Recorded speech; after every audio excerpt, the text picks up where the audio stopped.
Bom dia, meninos, meninas, fofinhos e fofinhas. Mais uma unidade que nós vamos estar dando início à segunda unidade. E com isso nós vamos trabalhar o espaço urbano e suas paisagens.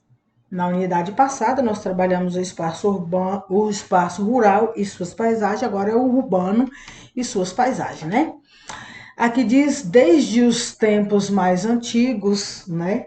Os diferentes grupos de pessoas que existiam, eles exploravam a natureza de uma forma simples, de uma forma mais, como se diz, que não prejudicava a natureza, né? Não prejudicava tanto, não modificava tanto a natureza. Que eles faziam o quê? Caçavam, pescavam, né? Eles eram chamados de nômades, né? Eles faziam coleta de frutos, de mel.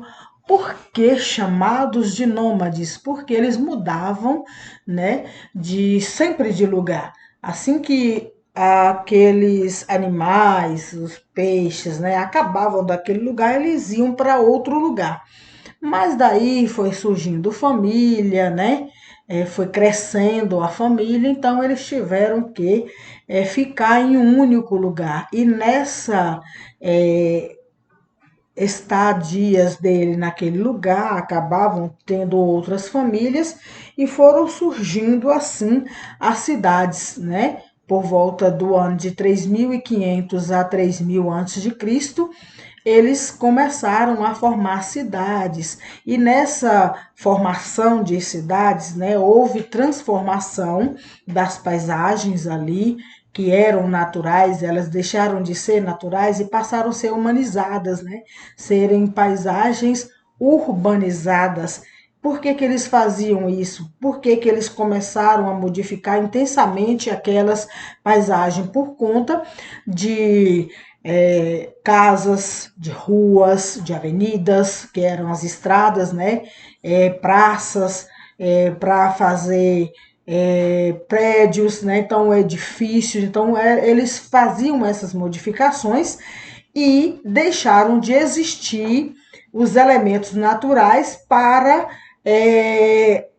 acontecer essas modificações a serviço deles, né? Daí nós temos que essas transformações elas ficaram muito mais intensas, né? E aí resultou na urbanização, né? O que, que é urbanização? É um processo caracterizado por vários fatores, como redução da população urbana, rural, né? O acréscimo da população urbana. Por que isso acontece? Por conta daqueles mesmos fatores que nós havíamos falado nas aulas anteriores, né? Que foi o que? A, as máquinas elas foram tomando o espaço do homem, tomando o serviço do homem. O que um homem faz, né? O que um homem faria ali naquela roça, uma máquina faria por 10. Então, o homem estava diminuindo tempo e dinheiro usando as máquinas, né?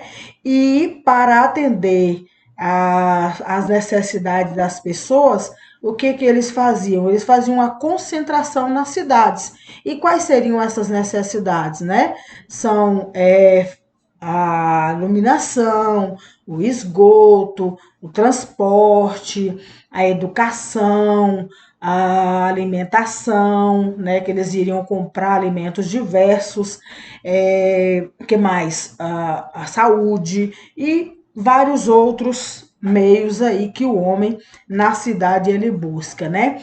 Daqui eu tenho uma foto mostrando uma, é, uma população nômade, aonde a mulher ela está colhendo frutos da natureza. Nós vimos aqui um rapazinho com um arco, o outro aqui já está jogando o arco, né? Espetando o arco no animal. Então, eles faziam o quê? Coletavam e caçavam e também pescavam para poder fazer a sua alimentação.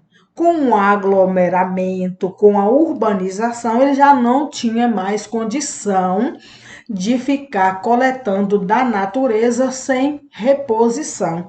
É que o que nós fazemos hoje, né? Esse ano a gente planta, ano passado foi plantado feijão, arroz, trigo e etc. E aí, esse ano, de novo, vai ter que plantar, porque senão chega um dia que a pessoa vai morrer de fome por não ter alimentação, né? E uma transformação que ocorre, né, geralmente nas cidades, é a verticalização. O que seria a verticalização? É o crescimento das casas. Não a casa ser enorme, não, a casa está crescendo para cima, né? Não para os lados, e sim para cima. Diminui os lados e cresce para cima. O que, que seria isso? Os edifícios, né, são os edifícios, as construções dos prédios. Isso daí acontece por quê? Porque nenhuma casa abriga uma família. Em um prédio de 5 andares, por exemplo, abriga já 5 famílias, ou 10 ou 20, depende da extensão desse prédio, né? Aí nós temos um planeta urbano. O que, que seria esse planeta urbano, né? Aí diz assim que na quantidade de pessoas que existe no mundo, né? Somente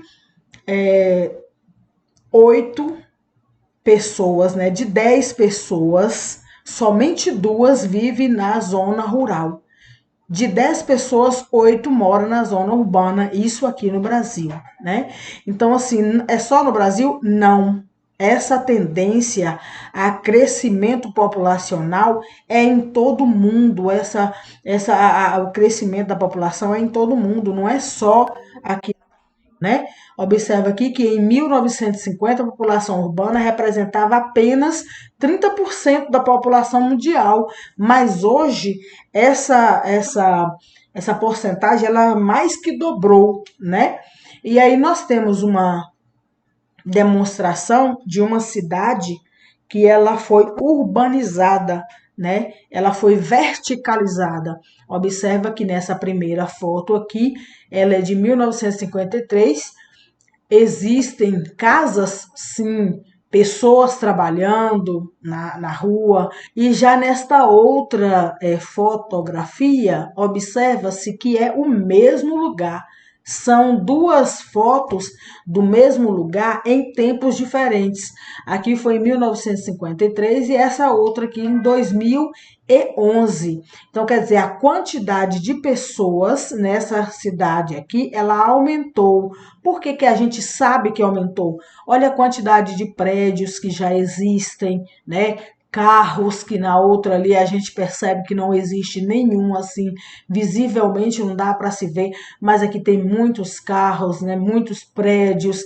Então essa diferença é que a gente percebe que houve uma quantidade de êxodo rural, né? As pessoas saíram da zona rural e foi para zona urbana, né? Aqui nós temos um gráfico mostrando a evolução, né, da população urbana, que essa verticalização, ou seja, esse crescimento foi desde 1950 a 2010. Observa-se que era 30% das pessoas que moravam na zona urbana. Hoje já são 51,6%, ou seja, quase que é, quase que dobrou aí a quantidade de pessoas que estão morando na zona urbana. Essa fotografia, né, que subiu agora, né, dá para perceber aqui a quantidade de lugar. Essa foto, gente, foi eu que tirei ontem à noite. Eu estava assistindo o programa de Siqueira Júnior e eles estavam mostrando que isso aqui tudo é água, ó, que o Rio Solimões ele começou a sangrar. Eles falam sangrar. O que é sangrar? É passar do nível, né? Então eles estavam mostrando e aí eu achei assim, nossa, interessante esse monte de casa, esse monte de prédios. Eu falei, nossa, vai dar certinho, casa direitinho com o assunto que eu estou pretendendo trabalhar com o sexto ano. Aí eu fiz a foto, né? Eu dei um print e consegui tirar essa foto aí. Foi ontem, viu? Foi um drone que estava fazendo essa fotografia. Claro, existe aí, o lugar ainda é bem maior, porque o drone, você sabe, ele não pega em muitos lugares, né? Não pega em todo lugar. Não é muito amplo, né? E aí nós temos o crescimento das cidades, como vocês viram agora, né? Que as cidades que eram mais populosas, né, naquela época do século XX, porque nós estamos no século XXI, eram 15 cidades, né, que tinha mais de 1 milhão de habitantes, e essas cidades elas estavam onde? Na Europa, né, no continente europeu. Já em 2017, as cidades, as 15 maiores cidades já estavam no continente asiático, né? De 15 a cada 9 mil habitantes existe em cada cidade. Então, a quantidade de pessoas é maior do que o lugar comporta, né? Então, assim, é por isso que as pessoas estão fazendo prédios, fazendo com que haja essa verticalidade, porque está tendo muita gente para pouco espaço, né? Então, aí, o que acontece? Por que acontece que essas pessoas elas saem das suas localidades, do seu conforto ali, da sua paz, do seu sossego, que é a zona rural, e vai para a zona urbana? A ocorrência da seca, né, que sem chuva vai ser difícil para acontecer o plantio, é por isso que existem lugares que estão levando a água, né, está fazendo a transposição, como eu mostrei para vocês na aula passada, a transposição do Rio São Francisco, né? Então ocorre a seca, a concentração de terras que são boas para cultivar na mão de pessoas, de poucas pessoas, né, de proprietários de um só pessoa, por exemplo, que aquela terra que é de um dono só poderia ser de 10, 20 pessoas, né, sendo repartida direitinho ali para que aquelas pessoas pudessem plantar, e o humano está sendo substituído pelas máquinas, né? Então, no meio rural está tendo mais máquina do que o ser humano mesmo de verdade, né? Além disso, existe a concentração de atividades industriais nas cidades, né? Os comércios, os serviços nas áreas urbanas atraem as pessoas pelo fato de você trabalhar na sombra, trabalhar menos, né? Isso quem diz são as pessoas, né? Trabalha menos e ganha mais. Mas só que quando for notar aí que você adoece pelo fato da poluição, pelo fato da água, de muita coisa enlatada, industrializada que você come, o dinheiro que a pessoa tem ali não vai ser suficiente para tratamento, né? Então, aqui nesse mapa mundi que eu coloquei agora aqui, que tem no livro de vocês, que você foi tirado dos seus livros, que está na página 179, você observa o seguinte: as cidades em 1990, né, 1990 estava com a população bem pouquinha.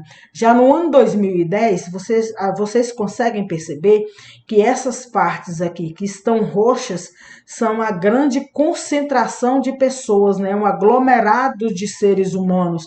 Então, quanto mais vai passando o tempo, mais vai surgindo pessoas, né? Vai surgindo mais moradores no mundo, né? Então, diversidade da paisagem urbana. Esse é o nosso tema agora, né? Que nós vamos falar sobre a diversidade. Então, o que caracteriza essas diversidades, né?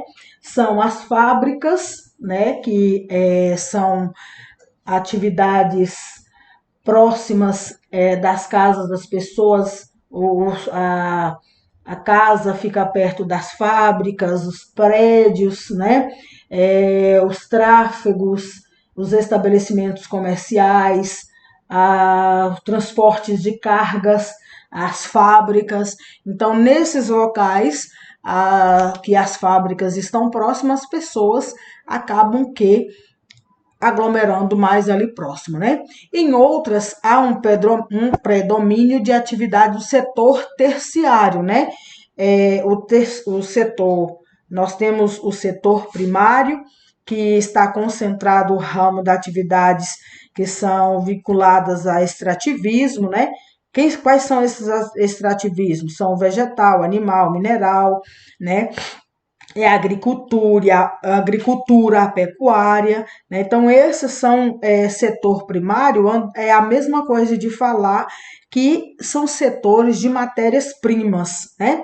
Já o setor secundário, ele atua no sistema industrial, que pega essas coisas do primário e faz ali com que haja uma modificação. Vou dar um exemplo do café, por exemplo, né?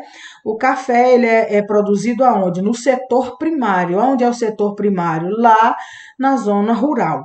E o setor secundário vai fazer o quê? Ele vai pegar esse café, vai levar para as máquinas, vai torrá-lo, moê-lo e empacotar para levar é, para os comércios, né?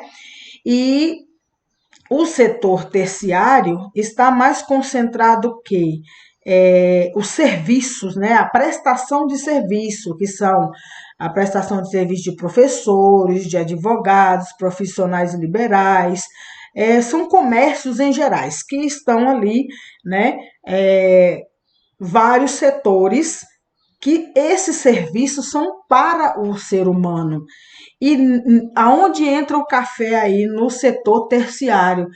Ao servir, as pessoas vão para um hospital, por exemplo, lá tem uma garrafa disponível de café para que as pessoas possam servir ali um cafezinho, né? Enquanto vai esperando o atendimento no banco, em um hospital, como eu falei, né? Em vários outros lugares. Então, o café primeiro, para ele chegar no setor terciário, ele veio de onde? Do setor primário, né? Então, aí nós temos o comércio a serviços gerais, né? Que são os financeiros, bancário, turismo, educação, saúde, etc., né? Muitas lojas de produtos diversos e o intenso tráfego de pessoas e mercadorias pelas ruas e avenidas indicam paisagens urbanas, né, marcada pela atividade comercial. Aqui eu tenho uma foto, né, que está mostrando uma cidade bastante movimentada, com bastante pessoas. Essa cidade aí que está sendo mostrada em Lagos, na Nigéria, 2016, né? Aí nós temos a outra fotografia que está mostrando Nova York, né, nos Estados Unidos, 2016 também. E essa localidade aí está concentrada o quê? A Bolsa de Valores, que é o Wall Star, não sei falar inglês, mas é essa coisa aí, essa foto que está mostrando, que diz aonde existem os bancos, as seguradoras, bolsas de valores e etc. Então, nessa rua, vocês percebem que tem diferença, né? A paisagem, né? O paisagem não, sim, a paisagem dessa daqui é diferente dessa. Essa aqui tem mais pessoas, são cidades comerciais, né? Ruas comerciais. E aqui também são de comércio, mas porém um outro tipo de comércio, né? Que são os bancos, seguradoras, as bolsas de valores e etc. Em algumas cidades, podemos observar a infraestrutura voltada para o setor de turismo, né? Que é o setor aonde as pessoas vão visitar, né? Como Ouro Preto, que é uma cidade de Minas Gerais, que foi que ela recebeu, né, o título de cidade de patrimônio cultural da humanidade. Por que patrimônio cultural? Porque ali existe muitas coisas que ela foi preservada, né? o homem preservou e virou uma cidade histórica, onde as pessoas vão para aprender as coisas, por que que é, o Tiradentes, né, ele foi enforcado, porque Ouro Preto, porque isso, porque aquilo. Então, nessas cidades, geralmente, cidades turísticas, é é um dos setores, né, que o homem ele consegue também angariar dinheiros, né? Os principais problemas urbanos que nós vamos ver agora estão relacionados a moradias precárias, as ilhas de calor, poluição atmosférica sonora e visual, transportes urbanos, lixo urbano, água e esgoto. Nós vamos falar agora sobre moradias precárias, né? Na maioria das grandes e médias cidades do mundo, muitas pessoas vivem em moradias precárias. Por que que acontece isso? Foi o que nós falamos lá atrás. As pessoas saem da zona rural, do seu conforto e vai para as cidades em busca de melhoras. Como chega lá? O que ele levou, o dinheiro que ele levou foi usou tudo, né? Não foi suficiente para ele ficar muito tempo e ele demora para conseguir dinheiro. O que que acontece?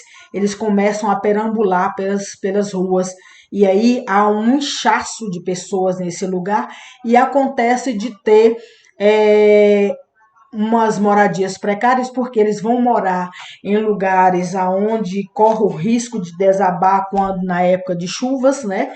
Que a gente assiste direto, em muitos lugares acontece isso. E também essas moradias são chamadas de favelas, né? Que hoje já não pode mais ter esse nome de favela. A gente fala o quê? Comunidades, né? Então, não chega numa favela e fala, vocês são favelados, pelo amor de Deus que você vai ser sacrificado. Então, o que você tem que falar? A comunidade de tal, quando vocês vêm falando comunidade, vocês já ficam sabendo que ali é um lugar favelado. Os aglomerados subnormais mais conhecidos, né, como favela, como eu disse para vocês, né, são hoje chamados como comunidade, como eu disse, né, geralmente em aterros sujeitos a enchentes ou desmoronamentos, como eu havia falado, né? As pessoas começam a colocar as casas em lugares bastante afastados do centro, ali onde surgem as favelas, surgem os cortiços, né? Então, esses locais, as pessoas dali, eles não têm tanta condição. Quais são os tipos de moradia que eles fazem? Eles fazem casa de papelão, fazem casas de tijolos que dá que se um vento soprar ali acaba caindo da casa, igual as casinhas dos três porquinhos, né? Quando eles fazem casa de lata, faz casa de pau. Então são casas assim que não tem estrutura pelo fato da pessoa não ter condição. Quando não acontece isso, as pessoas ficam na rua, viram que é mendigos, né? Então, com esse aglomerado de moradias, são também precárias a iluminação, né? A quantidade de iluminação não vai ter o suficiente, não, eles não têm condição de ter ali uma iluminação solar própria do sol, né? A circulação de ar ali é mínima, o que torna as favelas insalubres, quer dizer, que prejudica a saúde das pessoas pelo fato de ter bastante lixo, né? Como eu falei para vocês dos cortiços, a concentração das pessoas ali nesses lugares são em grande quantidades, né? E vai ter o que? Falta de condições viáveis para a higienização e a saúde ficarão aquém, precárias, porque quando as pessoas eles fazem geralmente um cortiço, são pessoas da própria família, né? Uma família ali faz um lugar ali para todo mundo morar. Ali vai ter um único banheiro, vai ter um único lugar de lavar roupa, um único lugar de lavar louça. Então, assim, é tipo uma. É como se fosse uma casa morando várias pessoas. Então, ali, aquele lugar, ele é chamado de cortiço por conta disso, né? E aqui nós temos uma foto, né, que aí diz no livro Seus que é uma pintura artística das casas que buscou auxílio à população de Santa Marta na luta por melhores condições e contra os preconceitos, isso na cidade de Rio de Janeiro no ano 2015, né? Apenas 6 anos do que nós estamos vivendo. Transporte urbano, quando fala de transportes urbanos, estão falando de quê? Da quantidade de carros que existe no lugar. Na foto anterior, né, quando eu estava mostrando do setor terciário, vocês viram a quantidade de carros que existiam, né, ali naquele lugar. Então, quer dizer, o que causa a poluição sonora? O que causa a poluição sonora são os vários sons que existem, né? O som de carro, muito carro, acaba tendo poluição do ar e poluição sonora, né? Pelo fato das buzinas. Então, o homem,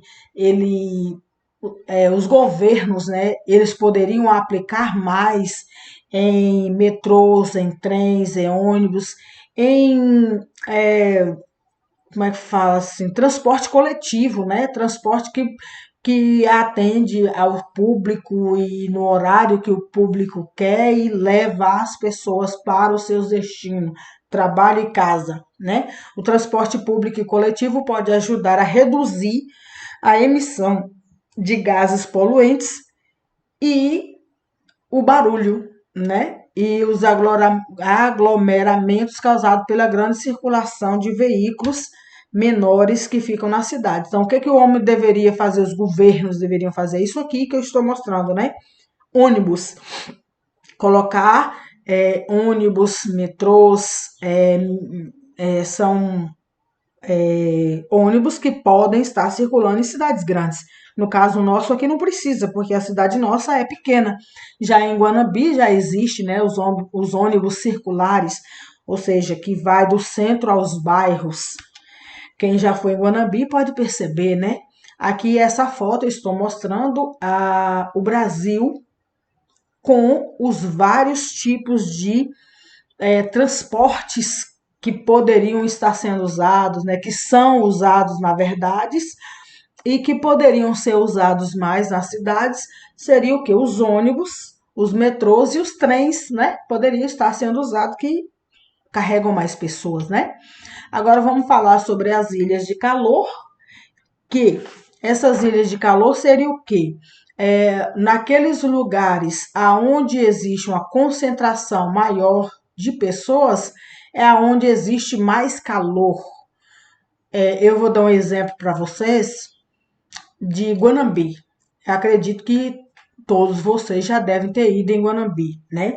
Então, lá existe, no centro, existe uma concentração de calor maior do que nos bairros, nos lugares mais afastados. Por que em Guanambi faz mais calor do que aqui em Sebastião Laranjeiras, por exemplo? Porque lá tem pouca vegetação no centro, né? É mais asfaltada, então quer dizer que o asfalto, o chão ali, acaba que segurando mais o calor do que deixando que espalhe. Também a verticalização, ou seja, os prédios fazem com que haja ali também esse fenômeno chamado ilha de calor, né? Então, a elevação da temperatura é pelo grande número de construções, uma vez que o concreto e o asfalto absorvem mais calor do sol, foi o que eu acabei de falar, né? Pela concentração de gases poluentes lançados na atmosfera das fábricas, das indústrias, dos automóveis, que contribui para o aquecimento daquele lugar, né? Pela dificuldade de dispar os poluentes, de dissipar o poluente. O que é dissipar? É de diminuir, de acabar os poluentes, o calor acumula na atmosfera ali, pois a circulação do ar ali fica bem mínima, né? quase que não acontece pela quantidade de prédios que tem, que forma a barreira ali para que não aconteça a circulação do ar, né? Então aí está mostrando no livro de vocês essa imagem, na página 182, está mostrando aí a concentração da ilha de calor. Vocês percebem que nesse meio, aqui aonde é a concentração maior dos prédios, é onde acontece a ilha de calor em maior quantidade, né? Agora vamos falar sobre a poluição atmosférica, sonora e visual. Eu já falei sobre isso, né? A atmosférica seria o quê? A quantidade de gases que são lançados pelas fábricas, indústrias, pelos carros e etc, etc. Poluição sonora também pelos carros. O que seria a poluição visual? Seria o quê?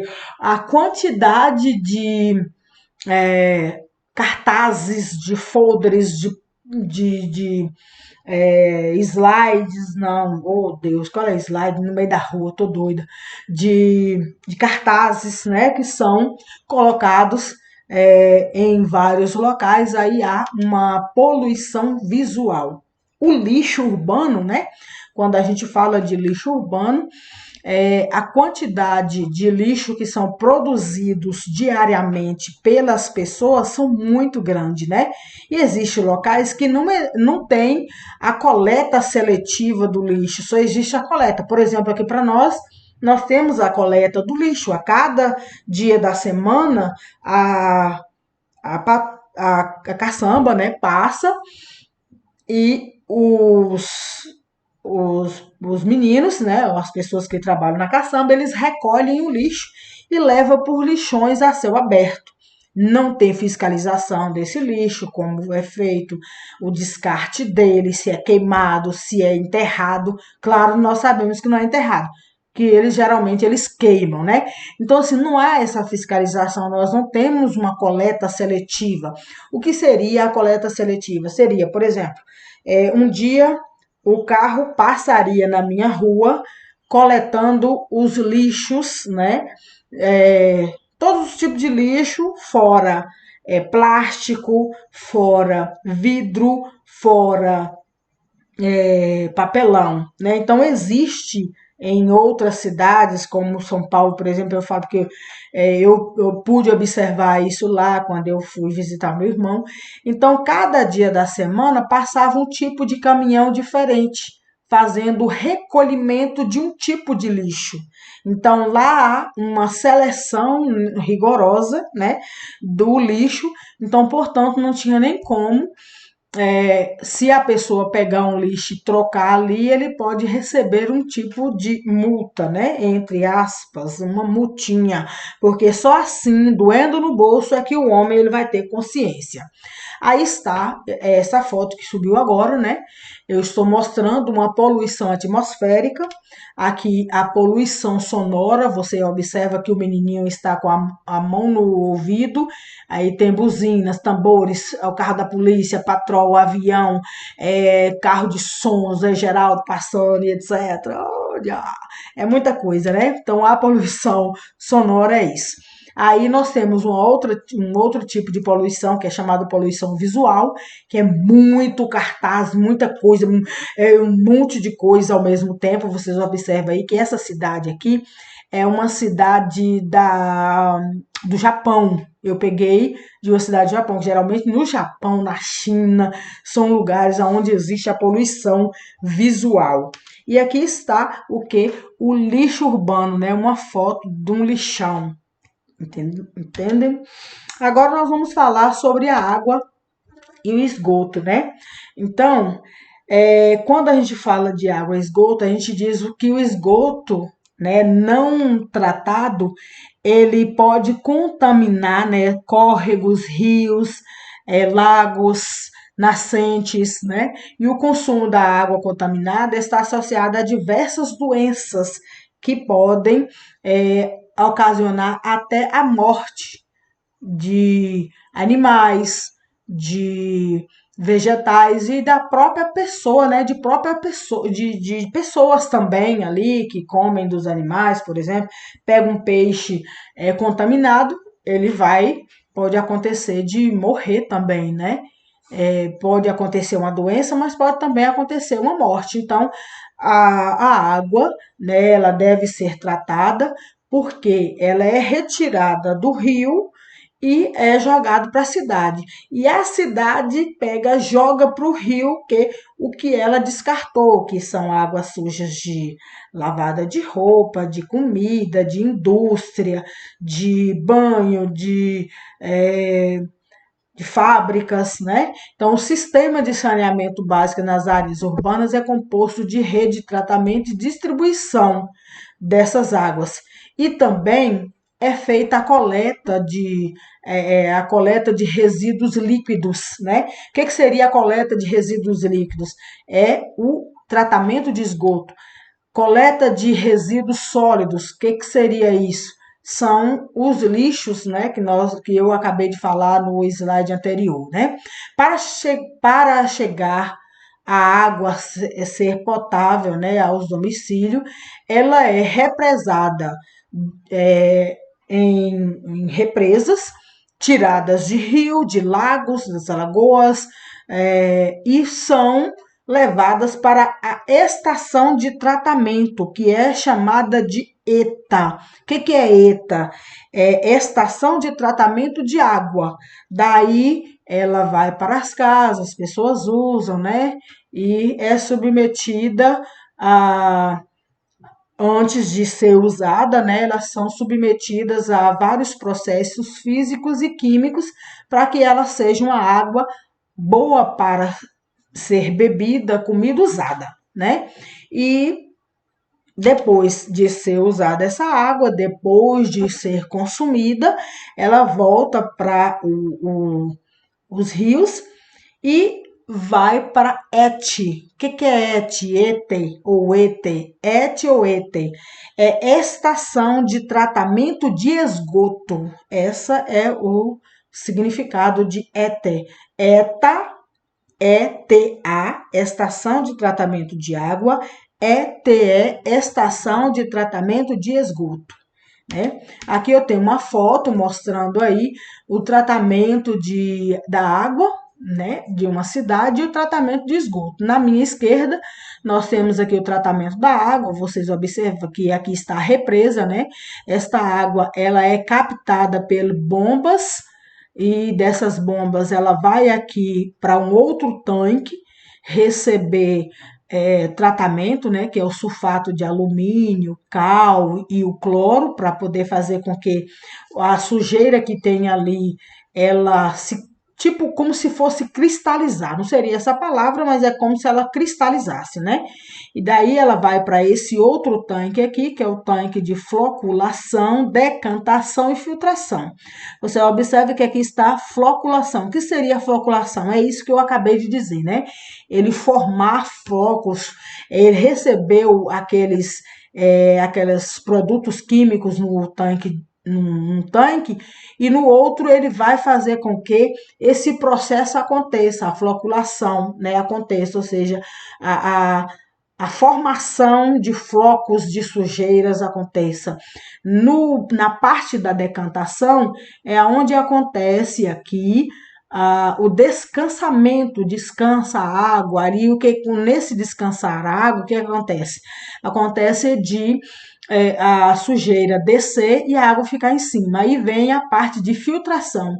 Essa parte aqui filtrou, vai aqui por esse outro tipo de tanque, que é um lugar onde recebe o cloro, novamente, né? Recebe mais cloro, e o flúor, que ajuda nos nossos dentes, né? E aqui fica nesse reservatório que, assim como vai sendo usado, ele vai ser distribuído, né? Levar para a distribuidora, que vai ser levada para a cidade. Observou aí o trajeto da represa até as cidades. Aqui no meu lado direito nós temos o que? As cidades que já estão usando essa água, né? Olha, as casinhas aqui foram todas que usaram essa água. Observa aqui que existe um cano, né? Que esse cano ele é a rede coletora, né? Que elas estão ligadas às casas, que são chamadas de domicílios, e nessas casas, cada casa aqui está ligada um cano que coleta essas águas, né? Esse esgoto. Aí o que que acontece? Temos esse tronco coletor, né, que é o coletor aqui. Aí tem o interceptor. O que que seria esse interceptor? É que recebe do coletor e leva para a estação de tratamento, né? Que é o ET. Tá vendo? Estação, T, tratamento, esgoto. Então, nesse lugar acontece o tratamento do esgoto e acabamos a nossa aula. Beijos e até a próxima.